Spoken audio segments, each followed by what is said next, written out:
কিভাবে এবং কেন আপনি ইসলাম বিরোধী বই লেখার সিদ্ধান্ত নিয়েছিলেন? ইমানের দৃষ্টিকোণ থেকে আপনার জীবন কেমন ছিল? আপনি কিসে বিশ্বাস করতেন? ইসলামের প্রতি আপনার সবচেয়ে অনুশোচনীয় কটাক্ষমূলক মন্তব্য কোনটি ছিল?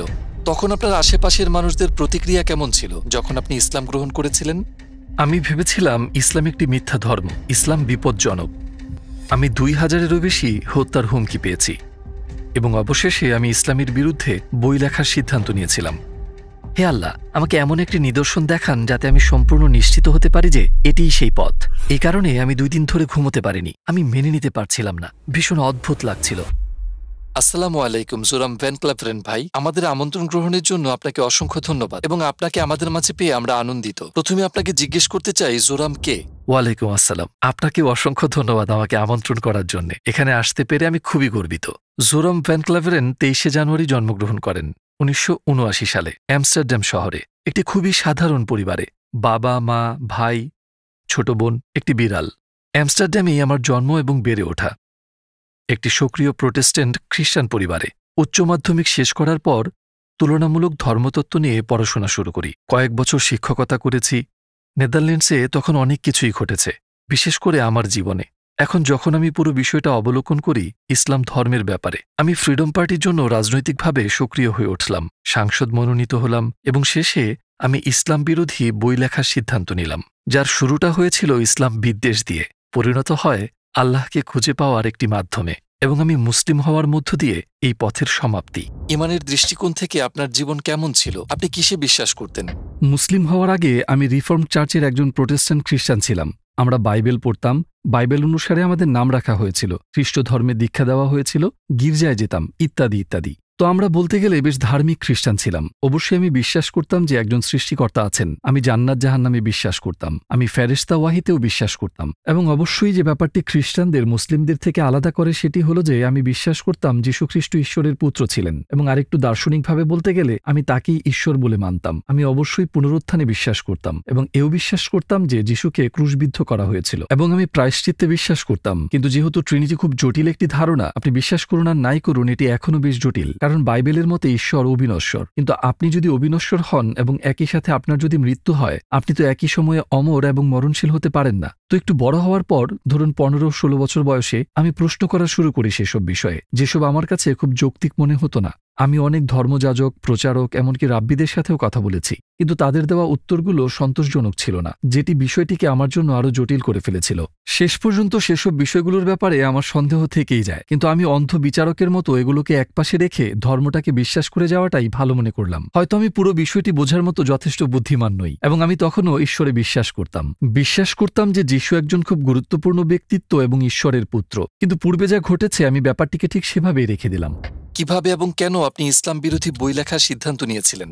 উচ্চ মাধ্যমিক শেষে একটি বিশ্ববিদ্যালয়ে ভর্তি হই তুলনামূলক ধর্মতত্ত্ব বিষয়ে পড়াশোনা করার জন্য। এবং চমৎকার ব্যাপার হলো, আমার কলেজের প্রথম দিন, যতদূর মনে পড়ে ২০০১ সালের ১১ই সেপ্টেম্বর, প্রথম দিন থেকেই বুঝলাম, আচ্ছা, এই মুসলিম ছেলেগুলা একটু পাগলের মতোই এবং এই ধর্ম সত্য নয়। তার কয়েক বছর পর নেদারল্যান্ডসে একজন লোক নাম থিউ ভ্যান গগ, উনি একজন বিখ্যাত চলচ্চিত্র নির্মাতা ছিলেন, যাকে রাস্তায় মেরে ফেলা হয়েছিল, তাকে গুলি করা হয়েছিল, তার গলা কাটারও চেষ্টা করেছিল এবং তারা তার পেটে ছুরি ঢুকিয়ে একটি চিঠি রেখে যায় আয়ান হির্সিয়ালি নামের এক মেয়ের জন্য। ওখানে লেখা ছিল, এরপর তোমার পালা। তো এটি আমার ইসলাম বিদ্বেষী অনুভূতিগুলোকে এমনভাবে দৃঢ় করেছিল যে ভাবলাম আমাকে রাজনীতিতে যুক্ত হয়ে কিছু করতে হবে এবং দেশকে ক্ষতির হাত থেকে বাঁচাতে এই অশুভ শক্তিকে থামাতে হবে। আপনি ইসলামের জন্য রাজনীতি শুরু করেছিলেন? হ্যাঁ, এবং সত্যি এটি ইসলামের কারণে ছিল, আর এটিই মূল কারণ ছিল আমার বই লেখার, মানুষকে বোঝানোর জন্য যে কেন ইসলাম পৃথিবীর জন্য বিপজ্জনক। আমি যখন বই লিখছিলাম, একটু আগেই যে প্রশ্নগুলোর ব্যাপারে বললাম, খ্রিস্ট ধর্মের ব্যাপারে আমার সেই সন্দেহগুলো আবার মাথায় ঘুরতে লাগলো এবং অবশ্যই সেটি সত্যের ব্যাপারেই ছিল, কারণ আমি একজন বিশ্বাসী খ্রিস্টান ছিলাম এবং আমার যে খ্রিস্টান প্রশ্নগুলো ছিল সেগুলোর উত্তর খুঁজে পেলাম ইসলামের আলোকে। কারণ অবশ্যই যখন আমি বই লেখা শুরু করি, অনেকে ভেবেছিলেন যে এটি একটি রাজনৈতিক বই, কিন্তু সেটি রাজনৈতিক বই ছিল না, এটি ধর্মীয় বই ছিল। কারণ আমি মানুষকে দেখাতে চেয়েছিলাম ইসলাম ধর্ম হিসেবে কেন ভয়ঙ্কর, এবং আমি খ্রিস্টান দৃষ্টিকোণ থেকে বইটি লিখছিলাম। অতএব শুরুতে আমি খ্রিস্টান ধর্মে ঈশ্বরের ধারণা এবং ইসলামিক ধারণার একটি তুলনা তৈরি করতে চাইলাম। আমার ট্রিনিটির ব্যাপারে বেশ কিছু সন্দেহ ছিল এবং আমি ইসলামে তাওহিদ মানে ঈশ্বরের একত্ব দেখলাম হ্যাঁ, এবং সেটি আরো যৌক্তিক মনে হলো। আর তারপর আমি ভাবলাম, বেশ, আমি বাইবেল আবার পড়ব, আরো জানতে, নিজেকে পুনরায় ঝালিয়ে নিতে। আচ্ছা, কেন ইসলামে যে তাওহীদের ধারণা, এক স্রষ্টার ধারণা, সেটি কেন খ্রিস্টান কনসেপ্টে নেই? কিন্তু যখন আমি ওল্ড টেস্টামেন্ট পড়ছিলাম, দেখলাম যে ওল্ড টেস্টামেন্টে রাসূল বারবার বলেছেন এক ঈশ্বর, এক ঈশ্বর, এক ঈশ্বর। আর তারপর আমি ভাবলাম, ঠিক আছে, তাহলে আমি নিউ টেস্টামেন্টেও শুধু যীশুখ্রিস্টের বাণীগুলো দেখি।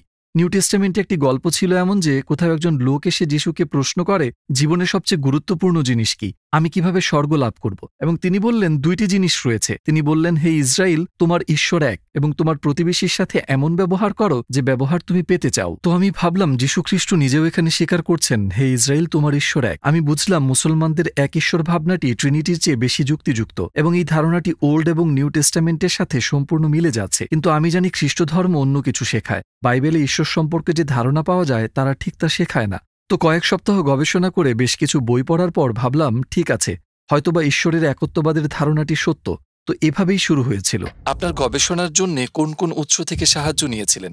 যেহেতু আমি খানিকটা বিস্মিত ছিলাম, আমি বিভিন্ন কর্তৃপক্ষের কাছে লেখা শুরু করি এই ধর্মীয় বিষয়গুলোর ব্যাপারে। যাদের কাছে জানতে চেয়েছিলাম তাদের মধ্যে একজন ছিলেন শাইখ আব্দুল হাকিম মুরাদ, এবং তিনি ক্যামব্রিজ বিশ্ববিদ্যালয়ের একজন অধ্যক্ষ। অবশ্য বিষয়টি একদিক দিয়ে কিছুটা অদ্ভুত, যদিও আমি তখনও রাজনীতির সাথে জড়িত, কিন্তু আমি ইসলাম বিরোধী বই লিখছিলাম, ইসলাম বিরোধী উদ্দেশ্য নিয়ে। আর আমি অন্য দেশের একজন মুসলিম অধ্যক্ষকে অনুরোধ করেছিলাম, আপনি কি আমায় সাহায্য করবেন? আমি অবশ্য বলেছিলাম আমি একটি বই লিখছি এবং আমার মনে অনেক প্রশ্ন রয়েছে। আমি সোজাসুজি তাদের কাছে জানতে চাইলাম কেন ইসলাম সন্ত্রাসবাদ প্রচার করছে, কেন তারা নারী বিদ্বেষী, খ্রিস্টান বিদ্বেষী, যে কোনো কিছুর বিরোধিতা করে বেড়ায়। খুব সম্ভবত 6 সপ্তাহ পর তিনি আমাকে বেশ বিস্তৃত একটি ইমেল পাঠান, এবং উনি সরাসরি বোঝাতে শুরু করলেন, আমার অনেক প্রশ্নের উত্তর দেন। উনি আরো বললেন, তোমাকে এই আর্টিকেল পড়তে হবে, এই বই পড়তে হবে, সেই বই পড়তে হবে, অমুক ব্যক্তির কাছে যাও। তিনি খুব বিস্তারিতভাবে ব্যাখ্যা করছিলেন সব। কিন্তু সবগুলো বই এবং আর্টিকেল পড়ে শেষ করার পর আমি ওল্ড টেস্টামেন্টে বর্ণিত নবী ও রাসূলদের সাথে মুহাম্মদ সাল্লাল্লাহু আলাইহি ওয়াসাল্লামের তুলনা করে দেখার চেষ্টা করি। আমার আর কোনো যুক্তিই অবশিষ্ট ছিল না এটা দাবি করার জন্য যে বাকিরা রাসূল, কিন্তু তিনি নন। আমি চিন্তা করলাম, বেশ,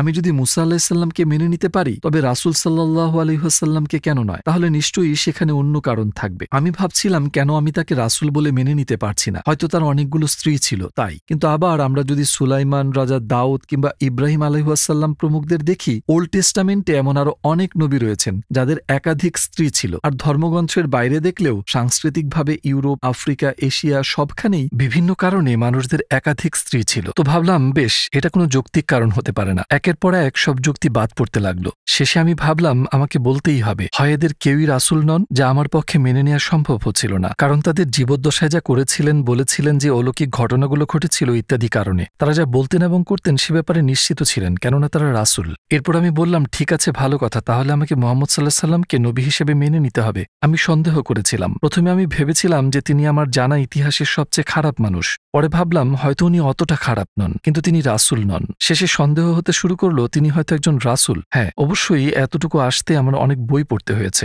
প্রফেসর আব্দুল হাকিম মুরাদের সবচেয়ে বুদ্ধিমান পরামর্শ ছিল, তিনি বলেছিলেন, আপনি ইসলাম বিরোধী যে বইগুলো পড়ছেন সেগুলো সব অমুসলিমদের হাতে লেখা।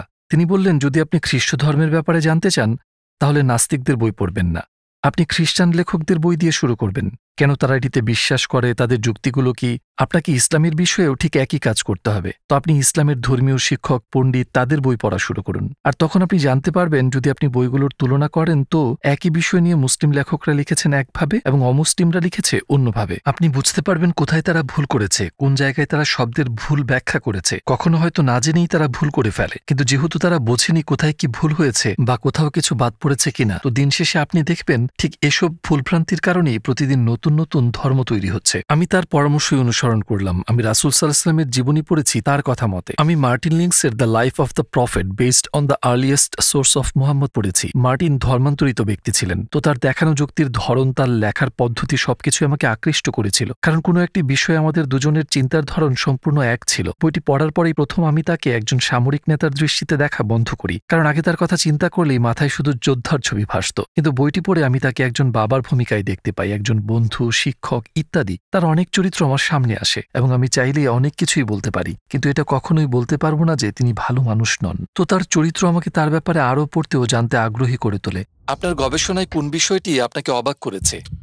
হিন্দ বিনতে উদ্বার গল্পটি আমার জন্য একটা সুইচের মতো ছিল, যা আমাকে পুরোই বদলে দিয়েছে। কারণ আগে আমি ভাবতাম হিন্দ তার শত্রু আবু সুফিয়ানের স্ত্রী ছিল এবং এই হিন্দি হামজা রাদিয়াল্লাহু তাআলা আনহুকে হত্যা করার জন্য টাকা দিয়েছিল। রাসূল সাল্লাল্লাহু আলাইহি সাল্লামের অত্যন্ত প্রিয় চাচা ছিলেন তিনি, আর যুদ্ধক্ষেত্রে তাকে হত্যা করা হয়। তারা তার কান কেটে আনন্দ মিছিল করে, তার নাক কেটে ফেলে। সে এক বিভৎস দৃশ্য। রাসূল এসব দেখে খুবই কষ্ট পেয়েছিলেন এবং এর অনেক অনেক বছর পর রাসূল ক্ষমতা অর্জন করলেন, মক্কায় ক্ষমতাসীন হয়ে ফিরে এলেন। সেখানে হিন্দু উপস্থিত ছিল। বইটি পড়ার এই পর্যায়ে এসে ভাবলাম এইবার বুঝি তাকে ক্রুশবিদ্ধ করা হবে বা তার হাত কেটে ফেলা হবে বা এমন কিছু, কিন্তু তিনি বললেন আমি এখন তার দিকে তাকাতে পারবো না, কিন্তু সবাইকে ক্ষমা করে দেওয়া হলো এবং সে যদি থাকতে চায় তবে মুসলিমদের সাথে থাকতে পারবে, আর না হয় চলে যেতে পারে, কিন্তু এখন থেকে আর কোনো প্রকার রক্তপাত চলবে না। আর আমি ভেবেই অবাক হচ্ছিলাম তাকে ক্ষমা করে দেওয়া হয়েছিল। যদি আপনি এমন একজনকে ক্ষমা করতে পারেন যে আপনার প্রাণপ্রিয় চাচাকে হত্যা করেছে, যদি সে তার শরীরের বিভিন্ন অংশ কেটে অন্যদের দেখিয়ে উল্লাস করে, সে আপনাকে আর আপনি যা কিছু প্রচার করছেন সেটাকে অপমান করছে, এটিই প্রকাশ করে আপনি কতটা মহান চরিত্রের অধিকারী। এটি একটি অসাধারণ গুণ,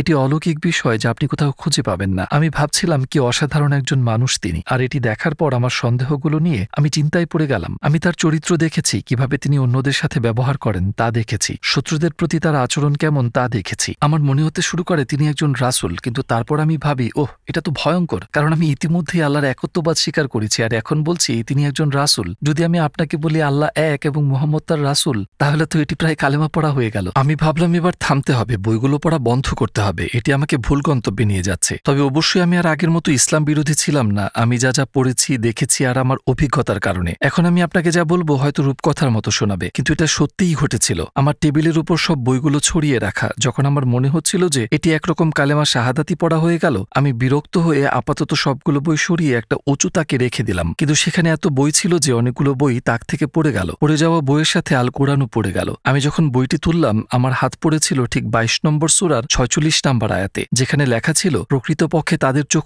অন্ধ নয় বরং তাদের হৃদয় অন্ধ। আমি ভাবলাম আরে এটি তো আমার আসল সমস্যা, কারণ আমার চোখ নয়, আমি স্পষ্ট দেখতে পারছি। নিজ হাতে যা লিখছি কেউই আমাকে সেই বই লিখতে জোর করেনি, কি লিখবো সেটাও কেউ বলে দেয়নি, নিজেই লেখা শুরু করেছিলাম, নিজের চোখে সব দেখতে পারছি। আচ্ছা মানলাম তিনি রাসূল, ঈশ্বর একজন, কিন্তু বিষয়টাকে গ্রহণ করতে পারছিলাম না, কারণ আমার চোখ অন্ধ ছিল না, আমার হৃদয় অন্ধ ছিল। আমি মন থেকে মেনে নিতে পারছিলাম না। আমার মনে হয় আমার নফস বা আমার অহংকারের কারণেই আমার মেনে নিতে কষ্ট হচ্ছিল। তখন আমি বললাম হে প্রভু, আপনি বাইবেলের ঈশ্বর নাকি কোরআনের আল্লাহ আমি আর পরোয়া করি না, আমাকে শুধু একটি মাত্র ইঙ্গিত দিন যাতে আমি শতভাগ নিশ্চিত হতে পারি এটাই সঠিক পথ। তারপর আমি ঘুমিয়ে পড়লাম, কিন্তু ঘুম থেকে ওঠার পর কেন জানি না মনের মধ্যে খুব শান্তি পাচ্ছিলাম। আমি সত্যিই খুব নিরাপদ বোধ করছিলাম। এর পূর্বে আমি কখনো এতটা শান্তি অনুভব করিনি। পুরো বিষয়টি নিয়ে আমার যে উদ্বিগ্নতা বা সন্দেহ ছিল সূর্যের তাপে তুষারের মতো, তা আমার মন থেকে পুরো উধাও হয়ে গেল। আমি ভাবলাম আমি মনে হয় মুসলমান হয়ে গেছি, তো এখন সবাইকে বিষয়টি জানানোর পালা। আপনার আশেপাশের লোকজনের প্রতিক্রিয়া কেমন ছিল যখন আপনি মুসলিম হয়ে গেলেন? আসসালামু আলাইকুম প্রিয় ভাই ও বোনেরা, আমরা দেখছি যে আমাদের দর্শকদের 80% মানুষজন আমাদের চ্যানেলে সাবস্ক্রাইব করেননি। আপনারা যেমনটি জানেন আমরা একটি অলাভজনক প্রতিষ্ঠান, আর আমরা আমাদের কোনো ভিডিওতে বিজ্ঞাপন চালাই না। আমাদের লক্ষ্যই হলো শুধু সত্যকে প্রচার করা। কাজটা ছোট হতে পারে, কিন্তু ইনশাল্লাহ অনেকের জন্য এটি পথ চলার সহায়ক হবে। এখন সাবস্ক্রাইব বাটনে ক্লিক করুন এবং একসাথে পথ চলি অনন্তকালের দিকে। আপনার আশেপাশের লোকজনের প্রতিক্রিয়া কেমন ছিল যখন আপনি মুসলিম হয়ে গেলেন?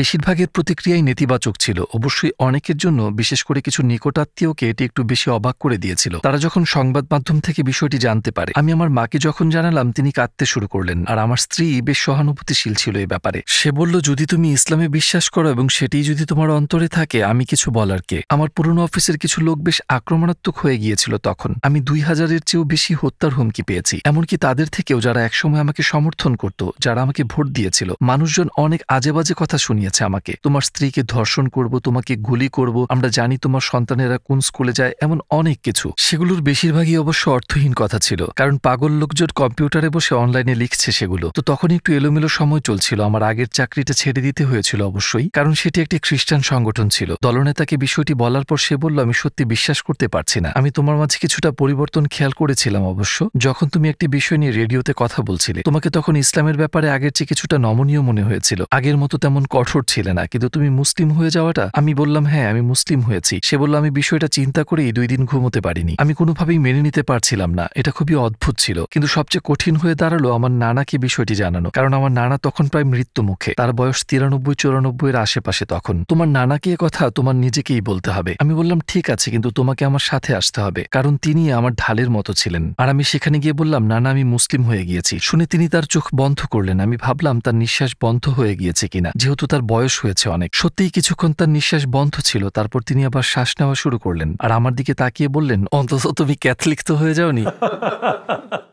বেশ মজার ছিল বিষয়টি। আর শেষে আমার আগের রেডিওর বস আমাকে বলল, আমরা কিভাবে বুঝবো যে তুমি একদিন হিন্দু বা অন্য কিছু হয়ে যাবে না? বললাম, আমি কখনোই ধর্মকে বেছে নিইনি, শুধু এই একবার ছাড়া। আমার মুসলিম হওয়াটাই শুধু আমি বেছে নিয়েছি। এর আগেও আমি কোনো ধর্ম বেছে নিইনি। আমি খ্রিস্টান পরিবারে জন্মগ্রহণ করেছি, খ্রিস্টান হিসেবে বড় করা হয়েছে আমাকে, আর সেই কারণে যেসব ভালো জিনিস আমার কাছে এসেছে তার জন্য আমি খুব কৃতজ্ঞ। কিন্তু সেটা আমার সিদ্ধান্ত ছিল না। আর জীবনে একবারই আমি এই বিষয়ে সিদ্ধান্ত নিয়েছি, যখন আমি মুসলিম হওয়ার সিদ্ধান্ত নিলাম। আর এটি সবচেয়ে, যেমনটি আমি বললাম, আমার মনে হয় আমার নেওয়া সবচেয়ে গুরুত্বপূর্ণ সিদ্ধান্ত ছিল, সবচেয়ে যুক্তিসঙ্গত সিদ্ধান্তও ছিল। জীবনে কোনো সিদ্ধান্ত নিতে আমি বছরের পর বছর সময় লাগাইনি, শুধুমাত্র এই সিদ্ধান্তটি ছাড়া। প্রথম নামাজ আদায়ে আপনার কেমন লেগেছিল? অবশ্যই খুব সুন্দর একটি মুহূর্ত ছিল, বেশ আজবও লাগছিল বটে, কারণ একজন খ্রিস্টান হিসেবে আমি অবশ্যই ওভাবে প্রার্থনা করতে অভ্যস্ত ছিলাম না। আপনি আমার হাত জোর করেন আর হয়তো হাঁটু গেড়ে বসেন বাথ বা অন্য কিছুর সামনে। আমার মনে হয় ব্যাপারটা খুব সুন্দর যে আপনি সিজদা করছেন, অতঃপর আপনি সত্যিই আপনার প্রভুর কাছে গভীরভাবে মাথা নত করছেন। তাই আমার মনে হয় এটি অত্যন্ত বিনয়ী এবং সুন্দর একটি ব্যাপার। এটি আমাকে অত্যন্ত মুগ্ধ করেছিল। আপনার জীবনে ঘটে যাওয়া 3টি বড় চ্যালেঞ্জের নাম বলুন। অবশ্যই আমার মুসলিম হওয়াটা একটি বড় চ্যালেঞ্জ ছিল, কারণ আমাকে আমার পরিবারের কাছে এবং পুরো পৃথিবীর কাছে প্রশ্নবিদ্ধ হতে হয়েছিল, আর ওইটি একটি বড় চ্যালেঞ্জ ছিল। আমি ভেবেছিলাম যে মুসলিম হওয়াটা খুব কঠিন কাজ হবে, কারণ একজন প্রোটেস্ট্যান্ট খ্রিস্টান হিসেবে ধর্মীয়ভাবে পালন করার সেখানে তেমন কিছু নেই। কিন্তু একজন মুসলিমকে কিছু বিষয় চর্চা করতে হয়, দৈনিক 5 বার বাধ্যতামূলক নামাজ পড়তে হয়, একটি সুনির্দিষ্ট নিয়ম মেনে খেতে হয়, চিন্তা করতে হয় নির্দিষ্ট গঠনমূলক পদ্ধতিতে। আপনাকে সর্বোৎকৃষ্ট হতে হবে প্রতিটা মুহূর্তে, আপনাকে সৃষ্টিকর্তার সাথে আপনার সম্পর্কের কারণে, আর শুধুমাত্র এ কারণেই আপনাকে দিনে 5 বার সালাত আদায় করতে হবে। এটি সবসময় সৃষ্টিকর্তার কথা মনে করিয়ে দিচ্ছে, এবং এটি আপনাকে সবসময় স্মরণ করিয়ে দিচ্ছে যে আপনার একজন প্রভু আছে, যা খ্রিস্টান হিসেবে অনুভব করা সম্ভব নয়। আমি এভাবেই উপলব্ধি করেছি, আর আমি মনে মনে ভাবি, 5 বার নামাজ আদায় করতে হবে আজ, আমি এটা করতে পারবো না, সেটা করতে পারবো না। তো আমি মাথায় এটাকে কঠিন বানিয়ে ফেলেছিলাম, কিন্তু মুসলিম হওয়ার পর এসব সহজ হয়ে গেল। আপনি কি আপনার সন্তানদের মুসলিম হিসেবে বড় করছেন? চেষ্টা করছি অবশ্যই। আমি জানি না কখন কিভাবে যে আপনি একজন মুসলিমকেই বড় করছেন। আমার মনে হয় এটি অনেক কঠিন একটি দায়িত্ব, বিশেষ করে বর্তমান প্রেক্ষাপটে। অবশ্য আমি যখন বিয়ে করি তখন আমি মুসলিম ছিলাম না। আমি আমার সন্তানদের খ্রিস্টান হিসেবে লালন পালন করার প্রতিজ্ঞা করেছি। আমি মুসলিম হওয়ার পর অবশ্যই আমি আমার সন্তানদের খ্রিস্টান হিসেবে বড় করছি না। আমার বাচ্চাদের যদি খ্রিস্ট ধর্ম সম্পর্কে কোনো প্রশ্ন থাকে, তারা আমার স্ত্রীকে জিজ্ঞেস করে উত্তরের জন্য, আর আমার কাছে আসলে ইসলামিক সমাধান পায়। কিন্তু বেশিরভাগ সময় সে বলে দেয়, তোমাদের বাবাকে জিজ্ঞেস করো। আমার স্ত্রী সবার জন্য হালাল খাবার রান্না করে, এটি খুবই সুন্দর একটি ব্যাপার। সে বলে, আমি 5 ধরনের খাবার রান্না করতে পারবো না, তো সবাই একই খাবার খাবে, তুমি হালাল খেলে সবাই হালাল খাবে। একদিক থেকে এটা অনেকটা স্বাভাবিক হয়ে যাচ্ছে। ইসলামের প্রতি আপনার সবচেয়ে অনুশোচনীয় কটাক্ষমূলক মন্তব্য কোনটি ছিল? আমার মনে হয় ইসলাম মিথ্যা, কারণ এটি আমি প্রায়ই বলে থাকতাম, ইসলাম মিথ্যা, কোরআন বিষাক্ত গ্রন্থ। কিন্তু যখন আমি বলতাম ইসলাম মিথ্যা, তখন আমি পুরো ধর্মকে এবং তার সাথে যা আছে সবকিছুকেই বোঝাতাম। তো সেটি এক মাপের অনেক বড় জাহিলিয়াত ছিল আমার মতে।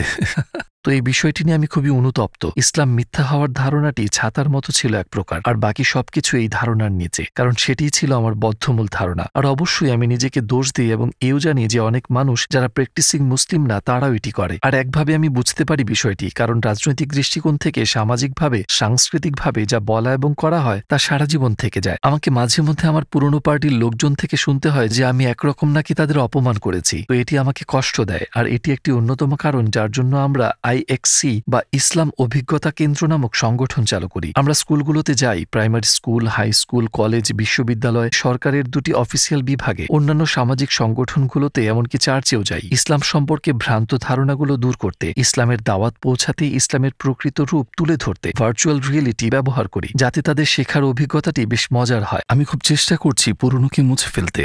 ইসলামের ব্যাপারে আমাদের কিভাবে গবেষণা করা উচিত? আপনি কি গুগলে সার্চ করার পরামর্শ দিবেন?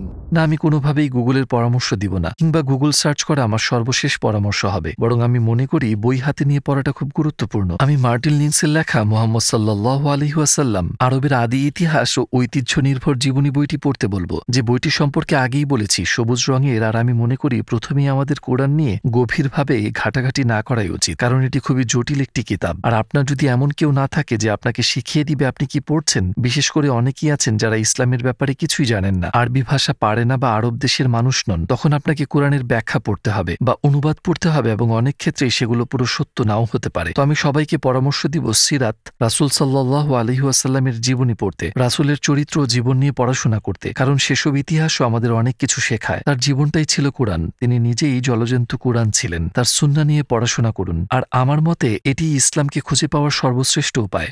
আপনার শেষ মন্তব্য হিসেবে কিছু কি বলতে চান? আমি মুসলিম হওয়ার পর অনেক অনেক সুখী হয়েছি, তাই আমি সবাইকে ইসলামের দাওয়াত দিতে চাই, কারণ এটি আপনার হৃদয় ও অন্তরে প্রশান্তি ছড়িয়ে দেয়। এটি একমাত্র সত্য ধর্ম, কথাটি আপনার হৃদয় ও অন্তরকে পরিতৃপ্ত করে দেয়। কমপক্ষে এটিকে ইসলামের দৃষ্টিকোণ থেকে দেখার চেষ্টা করুন। রাসূলের জীবনী পড়ুন এবং জানুন। মুসলিমরা যা বিশ্বাস করে, কেন করে, তা বোঝার চেষ্টা করুন। মুসলিমদের ব্যবহার দেখে সিদ্ধান্ত নেবেন না, কারণ সব মুসলিম কিন্তু প্রকৃত মুসলিম নয়। আমিও প্রকৃত মুসলিম হতে পারিনি এখনো, আমিও সবসময় মুসলিমদের মতো চলতে পারি না। আমি সহ আমাদের সবারই চলা উচিত, কিন্তু আপনি সব উদাহরণের শ্রেষ্ঠ উদাহরণ রাসূলকে অনুসরণ করুন। আপনি যদি তার জীবনী পড়েন, তাহলে হয়তো আপনি নিশ্চয়ই সত্যের সঠিক দিক নির্দেশনা পাবেন।